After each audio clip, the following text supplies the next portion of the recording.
The NFL stands for not for long. Set, Sharga and Armstead. Roll out, Walker still running out. Looks to the left, wide open, Thompson touchdown.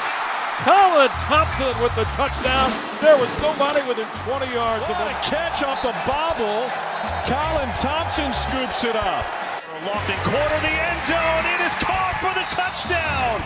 The first NFL touch for Colin Thompson is a score. Too many words are left to say, so they get left behind.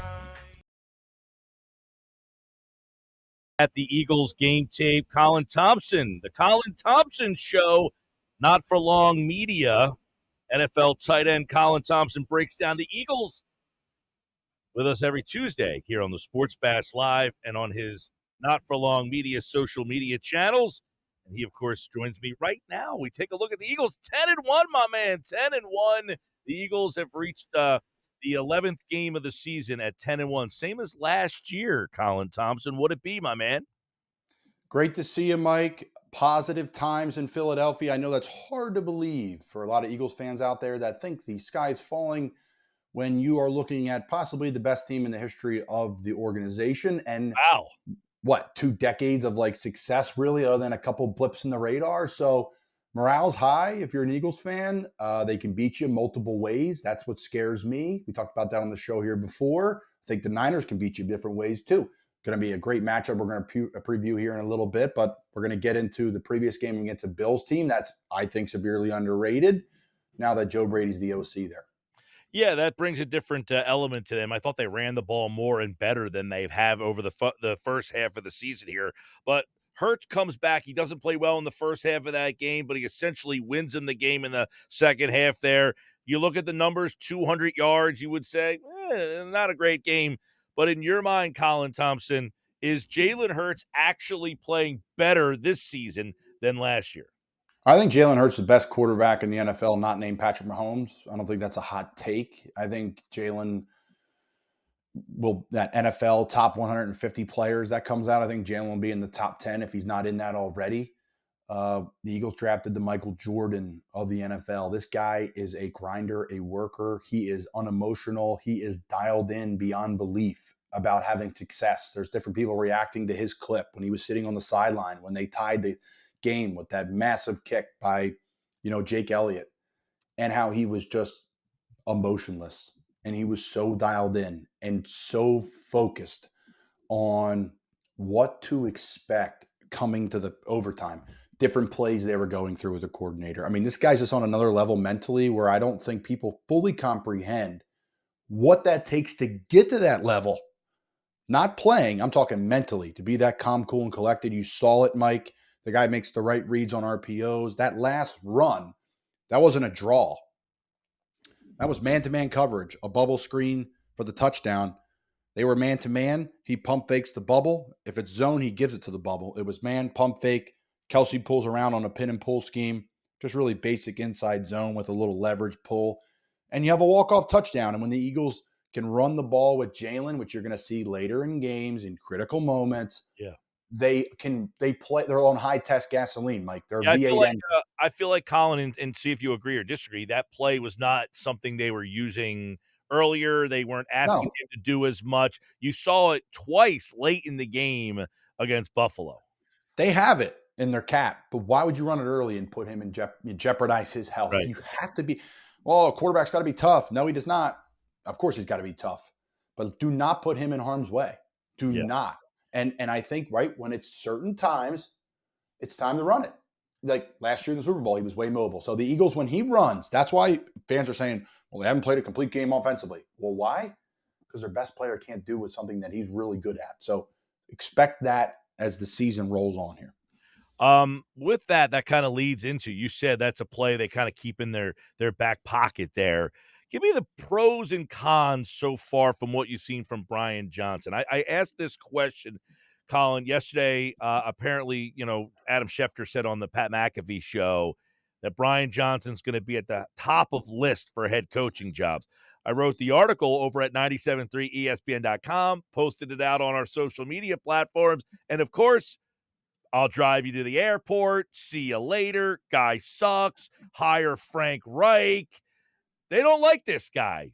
Tell the people why the pros and cons of why teams are going to want him to be a head coach and why you think he's done a good job if you do this season.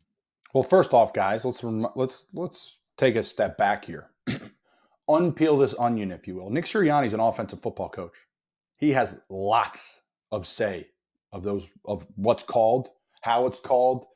He organizes the play sheet. I'm sure he's got tons of influence. So it's still Nick's offense. He just doesn't call the plays. They're running the same offense as last year. They're running the same plays, a couple wrinkles here and there. The offense is dominant when they want to be and when Jalen moves around, preferably when he pulls the football. He's not fully healthy, Jalen Hurts, and 2, they don't run him as much. They just don't. Now, the tush-push counts as runs and all these different things, but they're not running him in real running football. Eagles have now entered the zone, Mike, of the Patriots category. And not the Super Bowls, I get all that. But Kansas City was in the same boat a couple years ago. People are going to pull their coordinators every year to try to figure out why they're having success. Does it work or not? Who knows? But my point is, that's the tell of having a great coaching staff, a great GM, a great team, is when teams are bringing in your coaches. Spags, right? Well, does that Harbaugh. suggest, though, that the coach actually isn't warranted for the job? He's just He getting is. by proxy? No, he is. There's a reason why. People talk. You know what I'm saying, inside though? of football. You I understand? hear what you're saying. Is it Jimmy's or Joe's or X's and O's? Completely agree. It will always be Jimmy's and Joe's. Players make this league go. But, right, coaches have a say in critical moments. And behind closed doors, where real football matters, because remember, folks, my rule of thumb, 10% of what you read from insiders, from the team, is true. So people around the NFL know about him, right? Brian Johnson, people knew about Brian Johnson when he was like the assistant coordinator of the quarterbacks and when he was with the Chargers like 10 years ago. So, like, people know that this guy's legit and he's done a legit job. Why the Eagles offensively haven't clicked at times? I think it's because Jalen's not running as much. Mm-hmm. They have to protect him. So that's my thoughts. They're going to beat you. They can beat you 10 different ways. They really can, and that's what's so impressive offensively. Can't wait for this weekend. All right, Brian Johnson, yeah, we'll see if he is a one-and-done guy. I think actually Sean Desai is probably going to start to get He's more been buzz. cranking up the heat, Mike. Eagles fans, you got what you want. You want the pressure? You got it. Boom or bust. You get Josh Allen running around, scampering for touchdowns because of it, man-to-man, lots of pressure. Putting some DBs on an island now. Can they handle that at times? But to jump in, Mike, apologies. I've been impressed with Sean. He's making changes. They're bend, don't break, no pressure. Let those 4 or 5 guys get home. Yeah. They're bringing cover 0. Everybody's blitzed. So I love Sean. You know me. He's a brilliant man, and he's a friend. Colin Thompson from the Colin Thompson Show, NFL tight end. Not for long media. You can watch all his content and their shows over there. You've played in this league. You've been in Carolina, Minnesota, Bears, Giants. You've been in a bunch of different preparation rooms. What makes this Eagles team so tough to prepare for? If you're in an NFL locker room this week, San Francisco, getting ready for Philadelphia, how are those conversations happening with their teams this week? Well, Their units, I should say. Their offense, their defensive units. I'll start here. Team meeting. I'm sitting in the second row. I'm looking at the coach on the left, PowerPoint's on the right. Head coach gets up there. We cannot beat ourselves this game. We have to beat them in penalties. We have to be efficient on third down. We cannot fumble the football. We cannot turn the football over, and we can't make mistakes on special teams. It's all can't. Why? Because that team you're about to face in Philadelphia has very little weaknesses, if any. Truly. So that's the team meeting. If I'm an offensive tight end, I'm sitting in the meeting, I'm looking at the unit meeting, we're going through it. The coordinator is literally telling us, guys, we cannot have a negative play and we cannot afford sacks. Because if we go second and long, the ears are pinned back and they will destroy us. And they will bring pressure now. They'll bring cover 0, or they're going to get home with Hassan and Sweat and their cast of characters inside that are all really good. So we got to stay ahead of the chains. We got to keep it second and third and manageable, all that stuff. And then you go to defensive side of the ball. Well, they got two receivers that are probably the best tandem in the league. They got the best tight end in the league that's all around top 5. Dallas is top 5 guy in the league, I think. Their quarterback's that good, and their offensive line, we all know the story. So we need to force turnovers and knock them back, which the Bills did early on in the game. Yeah. And they couldn't do it late. So there's the picture of the rooms, and it's a lot of stress, Mike, because I played this team, Carolina. Not as good as they are now, but we played them. And that's the conversations you have with the Niners and the Bills and even the Jets with these rosters that have these war daddies on them that are just different, and the Eagles have that roster. They're 10-1, Colin Thompson. But when you watch them, what's something when you see them on tape, you say they still need work at this? They still need to improve on this. I think it's the design runs, but you see them late in the game. So they're there. They are there. But how do you curate that without putting Jalen in harm's way? I think that's the one thing we talked about on the bye week. What's the one thing they can improve on? I think it's the design runs. Like, yes, we run the RPO with inside zone. How can we create value for ourselves in the run game? Get these big boys pulling around. And you saw it. I mean, look at Swift in the second half. Poof, gone. And then figuring out the Swift mystery of some days he's the guy, he's not the guy. He's the best all-around back there, I think so. They're the two things for me. All right, before we get some thoughts on the game this week, there are some reports out there. Shaq Leonard, All-Pro a couple of years ago, he was flat out released by Indianapolis. Now, he's meeting with Dallas. The hope is that he gets to the NovaCare complex and they get a chance to meet with him. You have played games against Shaq Leonard. Give us your thoughts on, would he be a fit for this defense?